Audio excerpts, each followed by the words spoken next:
Hi and welcome to my channel. Today I'll analyze the astrology of this new moon in Cancer.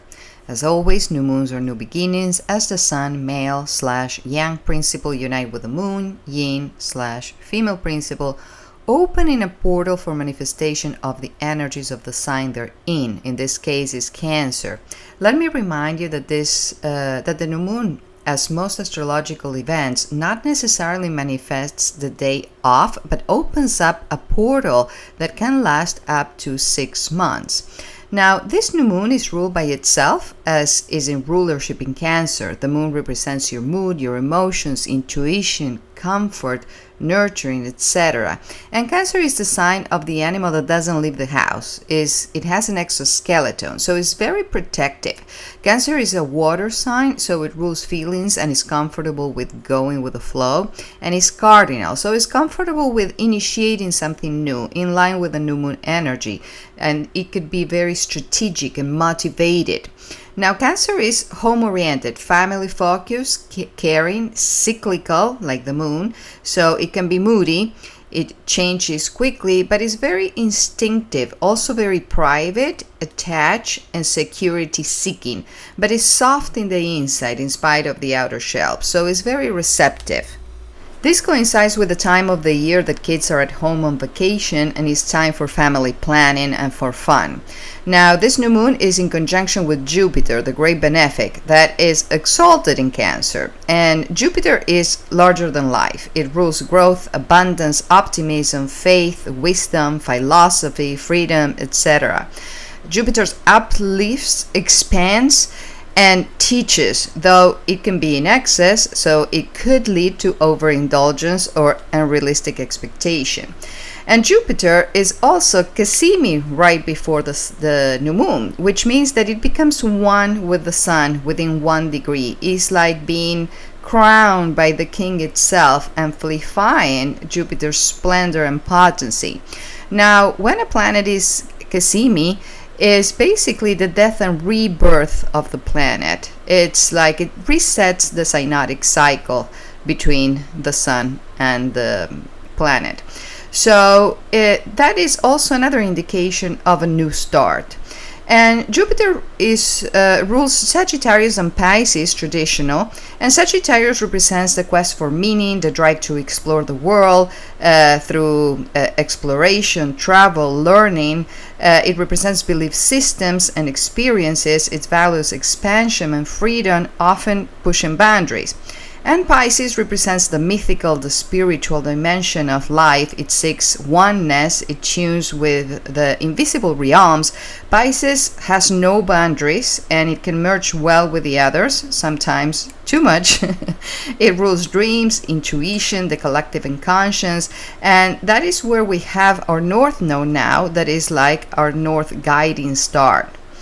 Now, we have Mercury, the messenger of the gods, in Cancer too, though this is not in conjunction with the new moon, but there's a stellium of planets where all these energies concentrate, merge, blend, and compound. So, emotional sensitivity increases for the collective, as well as a desire for safety and nurturing. There's a strong urge for emotional connections and to be protective. Jupiter expands everything that is the feelings, the beliefs, and the emotional reactions, for better and for worse. So the highs feel higher and the lows feel lower. There's a desire for personal growth, there's a need for truth and for freedom, and there's a need also for spiritual growth and depth. On a lower note, boundaries might blur and it could be too much. There's a potential for escapism and idealization, or getting overwhelmed and therefore defensive. On a higher note, there's a global or collective theme of healing, spiritual surging, and protecting the vulnerable with so much upheaval in the world. And speaking of the devil, I wonder what triggers this energy, because this energy with this concentration in Cancer reminds me of when the North Node was in Cancer in 2020. And that's when we literally had to stay home. So I'm not predicting another lockdown, but there is this vibe. So let's see what's for the rest of the chart. The new moon is square Saturn, and Neptune in the conjunction in Aries. And to recap, the Saturn is the planet of dense. It represents matter, authority, rules, structure, hierarchy, and is very slow and steady, building the foundation for a new life. And Neptune is complete opposite. It's dreamy, ethereal. It keeps up with the vision and with the faith. So this is an unlikely pair, while Saturn grounds us, so we can make things happen. Neptune tells us that there's more to life than brick and mortar, so we can manifest and then transcend that which manifests. It asks us to give it to God, to have faith. But it's in a square. So this energy is challenging us to manifest a new beginning in our lives, likely with our loved ones, that faces a tension between reality, Saturn, and idealism, Neptune. So basically it's a theme of what we can do with what we have and how. So whatever we start is actually sustainable. Now, because the new moon is in a sextile with Mars, the planet of action, in Virgo, the sign is an earth sign. This action is supported by a very grounded energy. And Mars wants to go, go, go, but Virgo tells us to slow down, to pay attention to detail. Mars in Virgo is very surgical. Mars is like the scalpel, and Virgo is like the archetype of the nurse. So it's something that needs to be cut, but we're going to do it in a careful way. We're going to be very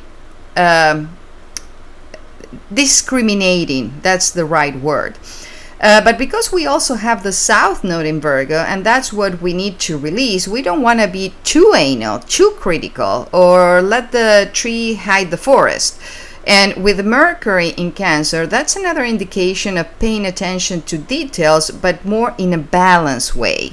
We need to go more with the flow.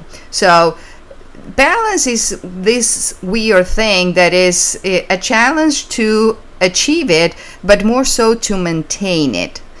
Now with the new moon is in a semi-square with Venus, the other benefic and ruler of love, harmony, and she's in rulership in Taurus. So this is the sign of material values.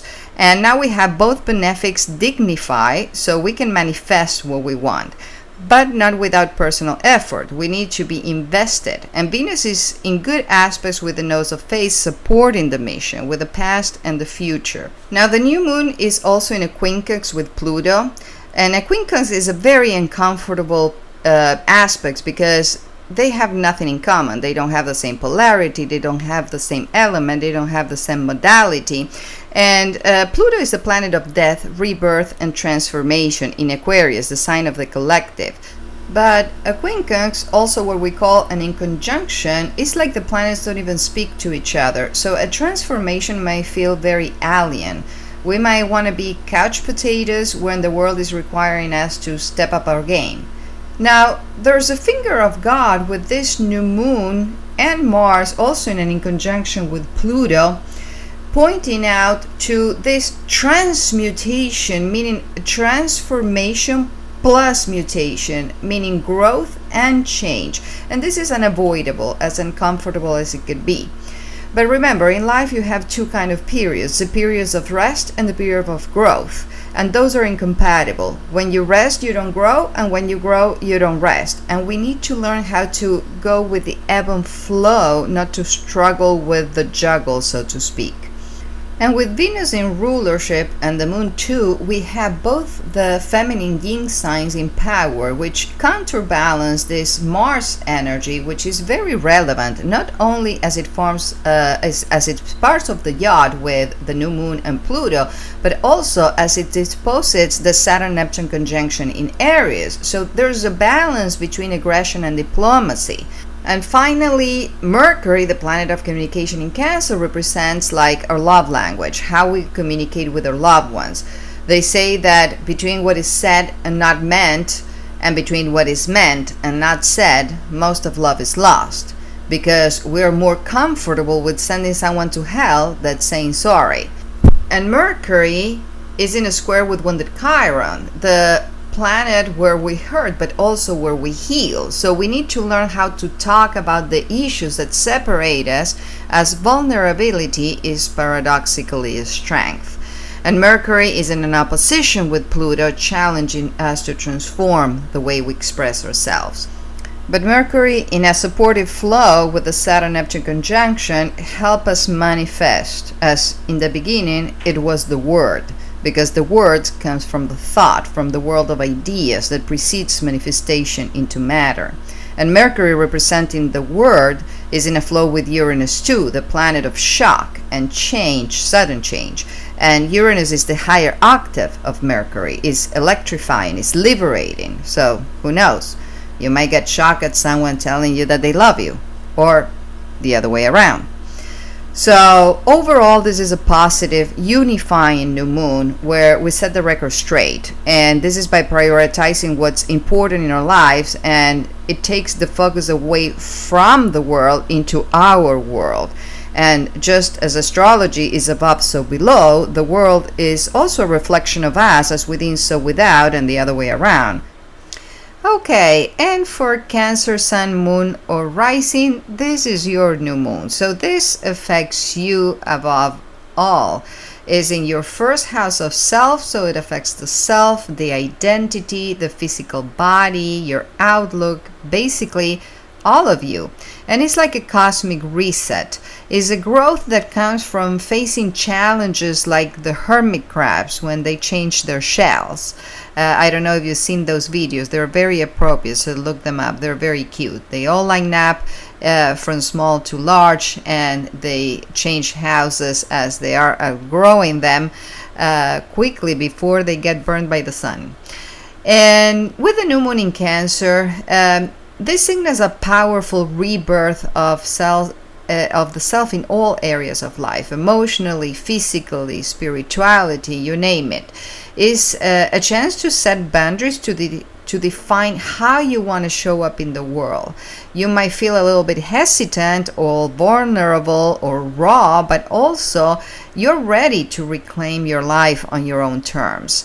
With the square to Saturn-Neptune conjunction in Aries that falls in your 10th house, Saturn wants structure in your career and public reputation, while Neptune might cause some confusion about your purpose or your recognition or how to go about it.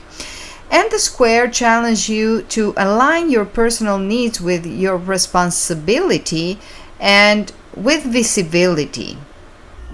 Now, with the yacht to Pluto in Aquarius that falls in your 8th house, Pluto brings some pressure around share power or intimacy and personal dynamics and financial entanglements with others, because the 8th house represents other people's monies. And this could be like your partner's resources, like your significant other, or investments in general, as it rules, mortgages, insurance, inheritance, or this could be the money from a business partnership. So you're being called to transform how you deal with issues of control versus trust with others, or you are called to restructure your debt, or you're called to merge your possessions with someone else, professionally, legally, or personally. The yacht demands deeper inner work and emotional sincerity. You might want to reinvent the way you relate with a significant other and how you share resources. So, to recap, you want to step into your authentic self, even if it rocks the boat. You want to balance your personal needs with your long-term goals. Divide that which is urgent versus what's important. So you take care of the urgent first to leave time and room for what's more important in the long term. You want to release fears around vulnerability, because paradoxically our vulnerability is also our strength, as yin and yang arise together, and you want to tap into that inner power. And this is a personal rebirth and is in a tug of war with professional pressure because you want to reclaim your identity more than your role. And your role is almost like a side effect of your identity.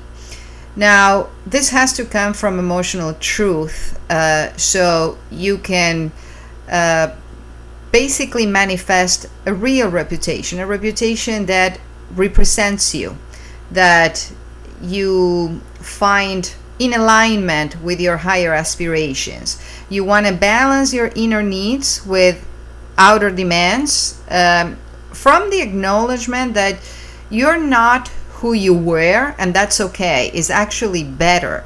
The new moon helps you embody the new version of you that has been hiding beneath the surface and bubbling to come up.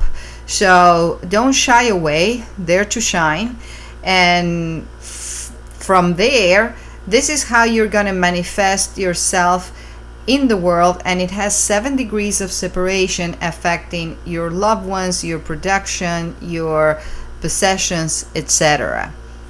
And if you need a personal reading where I can help you the most, my prices are reasonable, so reach out to me at astrologybyvirginia@pm.me or check my website as astrologybyvirginia.com. I'm also working on a beginner's course to teach you how to learn your own chart, so stay tuned. And with that, I will leave you today. Please share the love and subscribe because it's good karma. It takes me more than a minute to make this, so just a sec to like. So if you do, put the thumbs up. If you don't, put the thumbs down. And please engage. Feel free to comment below, make requests, and I'll make my best to honor them. And hit the bell for notifications so you don't miss out.